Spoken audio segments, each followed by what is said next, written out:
Ô ma mère chérie, avec quelle reconnaissance je chante les miséricordes du Seigneur.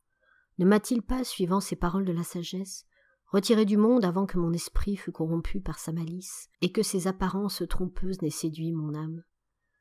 La Sainte Vierge aussi veillait sur sa petite fleur, et ne voulant point qu'elle fût ternie au contact des choses de la terre, la retira sur sa montagne avant qu'elle soit épanouie.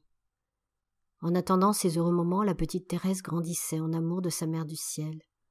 Pour lui prouver cet amour, elle fit une action qui lui coûta beaucoup, et que je vais raconter en peu de mots, malgré sa longueur.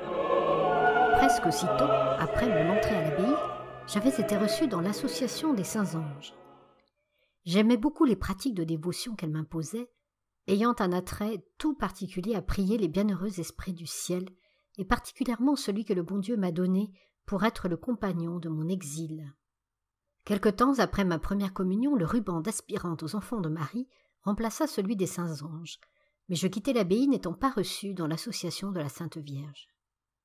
Étant sortie avant d'avoir achevé mes études, je n'avais pas la permission d'entrer comme ancienne élève.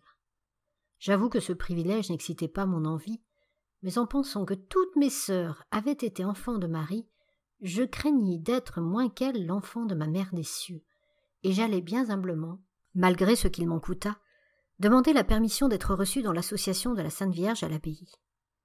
La première maîtresse ne voulut pas me refuser, mais elle y mit pour condition que je rentrerais 2 jours par semaine l'après-midi, afin de montrer si j'étais digne d'être admise.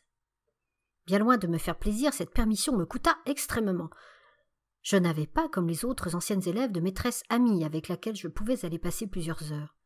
Aussi, je me contentais d'aller saluer la maîtresse, puis je travaillais en silence jusqu'à la fin de la leçon d'ouvrage. Personne ne faisait attention à moi. Aussi, je montais à la tribune de la chapelle, et je restais devant le Saint-Sacrement, jusqu'au moment où papa venait me chercher. C'était ma seule consolation. Jésus n'était-il pas mon unique ami? Je ne savais parler qu'à lui. Les conversations avec les créatures, même les conversations pieuses, me fatiguaient l'âme. Je sentais qu'il valait mieux parler à Dieu que de parler de Dieu, car il se mêle tant d'amour-propre dans les conversations spirituelles.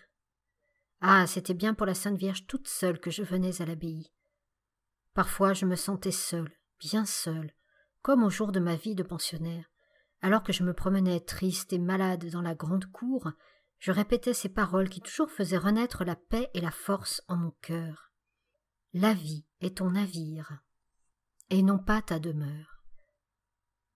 Toute petite, ces paroles me rendaient le courage. Maintenant encore, malgré les années qui font disparaître tant d'impressions de piété enfantine, l'image du navire charme encore mon âme et l'aide à supporter l'exil. La sagesse aussi ne dit-elle pas que la vie est comme le vaisseau qui fend les flots agités et ne laisse après lui aucune trace de son passage rapide? Quand je pense à ces choses, mon âme se plonge dans l'infini. Il me semble déjà toucher le rivage éternel. Il me semble recevoir les embrassements de Jésus.